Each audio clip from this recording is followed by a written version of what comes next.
Iran के मामले में पोजीशन मजबूत, ईरानी क़यादत को ख़त्म कर दिया। अमरीकी सदर का दावा, कहा ईरान में जो भी रहनुमा बनना चाहता है उसका अंजाम मौत पर होगा। ईरान ने अपने पड़ोसियों और इत्तेहादियों पर हमला किया। ईरानी लॉन्चर्स और मिसाइल सिस्टम का सफाया किया जा रहा है। अगर हम हमला ना करते तो ईरान के पास जल्द एटम बम होता। हमने ईरान में 47 साल से जारी कत्लेआम को रोका।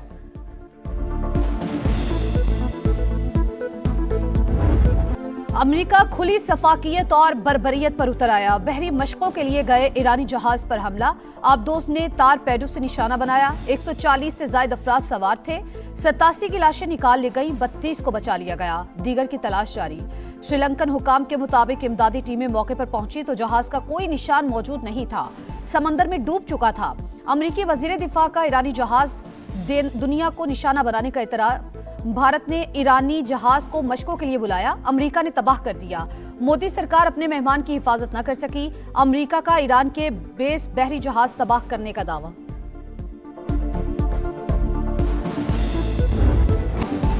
अमेरिका और इसराइल की जारहियत, ईरान पर बारूद की बरसात। अस्फहान में 15 रिहायशी इमारतें निशाना। तेहरान में भी धमाके, कई इमारतें मलबे का ढेर बन गईं। इसराइल का पासदाराने इनकलाब, बसीज मलेशिया और इंटेलिजेंस को निशाना बनाने का दावा। साइबर वॉरफेयर हेडक्वार्टर्स पर भी हमला। शहादतों की तादाद 1000 से जायद हो गई।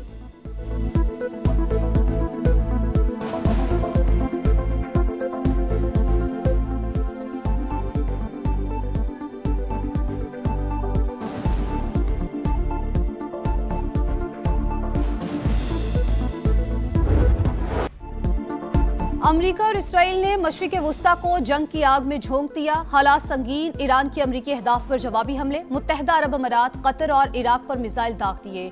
तुर्की पर भी वार, मिसाइल को नेटो के दिफाई निजाम ने मार गिराया। तुर्क वजीर खारजा का ईरानी हममनसब को फोन, एहतजाज रिकॉर्ड कराया। ईरान ने सऊदी अरब पर भी क्रूज मिसाइल और ड्रोन से वार। रास तनूरा में अरामको की रिफाइनरी को निशाना बनाया। ईरान के हमलों में इसराइल के शहर रामतगान में तबाही, कई इमारतें मलियामेट। आबनाए हुर्मज में वार्निंग की खिलाफ वर्जी पर 10 ऑयल टैंकर निशाना। ईरान ने मशरिक़ वुस्ता में अमेरिका के साथ रेडार सिस्टम तबाह कर दिए। न्यूयॉर्क टाइम्स का इतराफ, सैटेलाइट तस्वीर से तबाही की तस्दीक।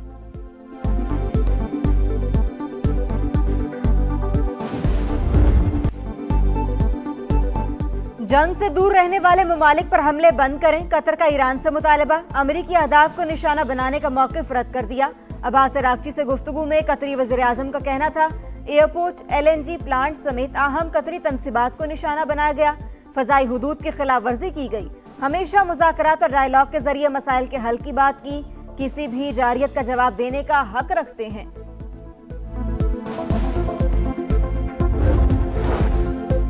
हमसाया और बरादर ममालिक की क़यादत का एहतराम है, मगर अमरीकी और इसराइली जारहियत ने कोई रास्ता नहीं छोड़ा। ईरानी सदर मसूद पज़ेश्कियान का बयान, कहा बरादर और हमसाया ममालिक ने जंग से बचने के लिए सिफारती ज़राए से भरपूर कोशिशें की। खित्ते की सलामती और इस्तेहकाम फ़रीक़ैन की मुश्तरका कोशिशों से ही यकीनी बनाया जा सकता है।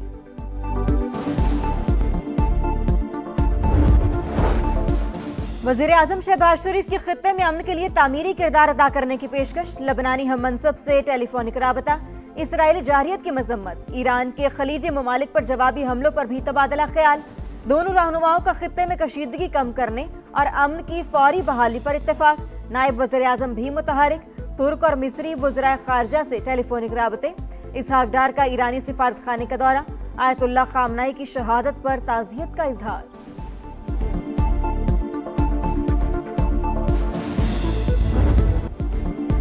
मशरिक़ वुस्ता में संगीन होती सूरत हाल, हुकूमत की कौमी क़यादत को ब्रीफिंग। खलीजी ममालिक की क़यादत से राबतों पर एतमाद में ले लिया। खारिजा पॉलिसी और तनाज़े की शिद्दत में कमी के लिए कोशिशों से आगाह किया गया। इत्तेहादी जमातों का हुकूमती फैसलों पर मुकम्मल इत्मीनान और एतमाद का इजहार। मौजूदा हालात में मिली इत्तेफाक व यंगागत की जरूरत पर जोर। तहरीक इंसाफ मुल्की मामलात पर अहम बैठक से फिर गायब। बानी से मुलाकात न करवाने को जवाज बनाकर इन कैमरा ब्रीफिंग में शिरकत से इनकार। दबाव पर कौमी असम्बली और सेनेट में अपोजिशन लीडर भी इजलास में न आए।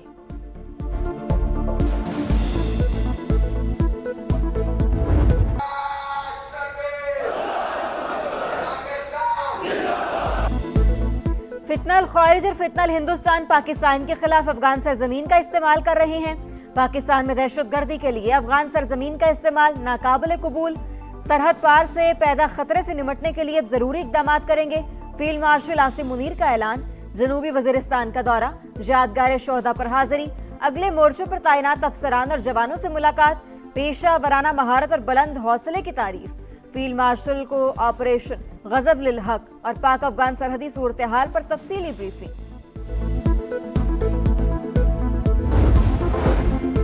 पाकिस्तान ने ईरान को सऊदी अरब को टारगेट न करने का कहा है। रियाज और तेहरान के दरमियान मामलात अब थमते नजर आ रहे हैं। पाकिस्तान, तुर्की और कतर खित्ते में अमन के लिए मुतहरिक है। ईरान और अमेरिका के दरमियान मामलात तय कराने की कोशिश कर रहे हैं। राना सनाउल्लाह की प्रोग्राम रेड लाइन में गुफ्तगू।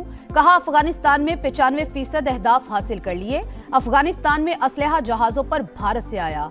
अस्करी क़यादत चाहती तो काबुल तक भी पहुंचाया जा सकता था।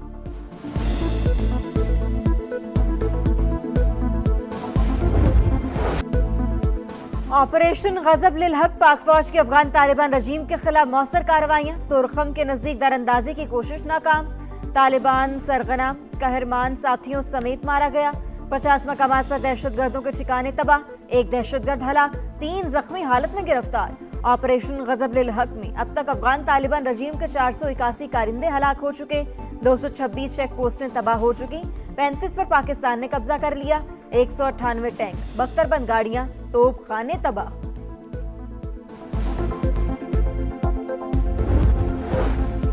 पाकिस्तान का अफगान तालिबान रजीम की जारहियत का मुंह तोड़ जवाब। अफगानिस्तान के अहम तरीन बगराम एयरबेस को माजी का किस्सा बना दिया।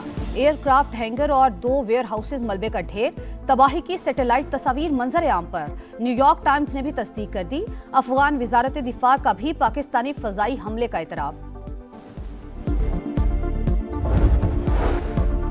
ईरान ने सदर ट्रंप को कत्ल करने की कोशिश की। अमेरिकी वज़ीर दिफा का दावा। कहा, अमेरिका ईरान में जीत रहा है।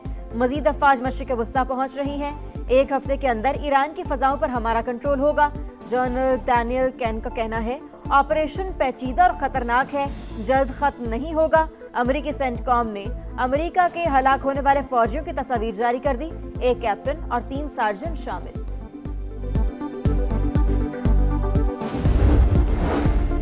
अली लारिजानी का जंग में 500 अमरीकियों के मारे जाने का दावा। कहा, ट्रंप ने नेतन्याहू की बचगाना ख्वाहिशात पर अमरीका को जंग में धकेला। अली खामनाई की शहादत की बड़ी कीमत चुकाना होगी। ईरानी वजीर खारजा अब्बास इराक्ची कहते हैं, जौहरी मुज़ाकरात को रियल एस्टेट की तरह डील किया गया। ट्रंप ने अपने शहरियों और सिफारतकारी को धोखा दिया। मुज़ाकरात की मेज पर बमबारी की।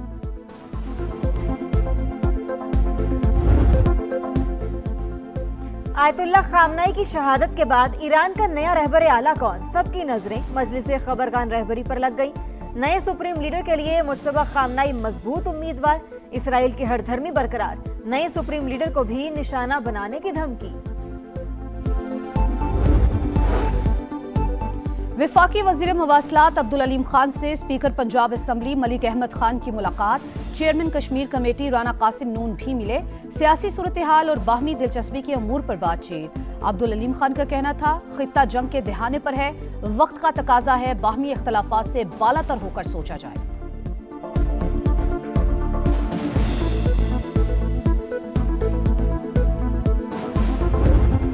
न्यूजीलैंड की फाइनल में धमाका खेज एंट्री। जनूबी अफ्रीका को सेमीफाइनल में रौंद डाला। 9 विकेट से शिकस्त दे दी। 170 रन का हदफ 13वें ओवर में पूरा कर लिया। फिनालन T20 वर्ल्ड कप में तेज तरीन सेंचुरी बनाने में कामयाब। 33 गेंदों पर 100 रन बनाकर नॉट आउट। दूसरा सेमीफाइनल आज इंग्लैंड और भारत के दरमियान होगा। फैसला कुनमार का इतवार को शेड्यूल।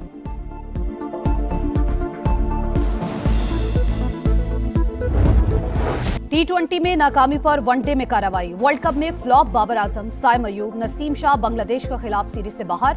अनफिट फखर जमान भी हिस्सा नहीं। शामिल हुसैन, गाजी गौर, साद मसूद की एंट्री। वसीम जूनियर का भी इंतखाब। शाहीन आफरीदी क़यादत करेंगे। पहला वनडे 11 मार्च को होगा। तीनों मैचेस ढाका में शेड्यूल।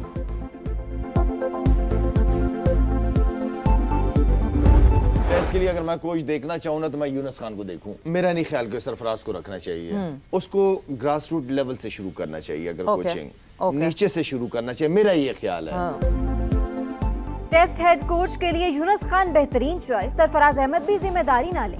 अंडर 19 की कोचिंग करें, शाहिद आफरीदी का मशवरा। प्रोग्राम जोर का जोड़ में फखर जमान को T20 कप्तान बनाने की तजवीज़। कहा बोर्ड 2028 वर्ल्ड कप के लिए फखर को टीम बनाने का टास्क सौंप दे। और hockey world cup qualifying round में पाकिस्तान की हैट्रिक, ऑस्ट्रिया को 2 के मुकाबले में 4 गोल से हरा दिया। कौमी टीम जुम्मे को सेमीफाइनल खेलेगी। इवेंट की टॉप 3 टीमें वर्ल्ड कप में हिस्सा लेंगी।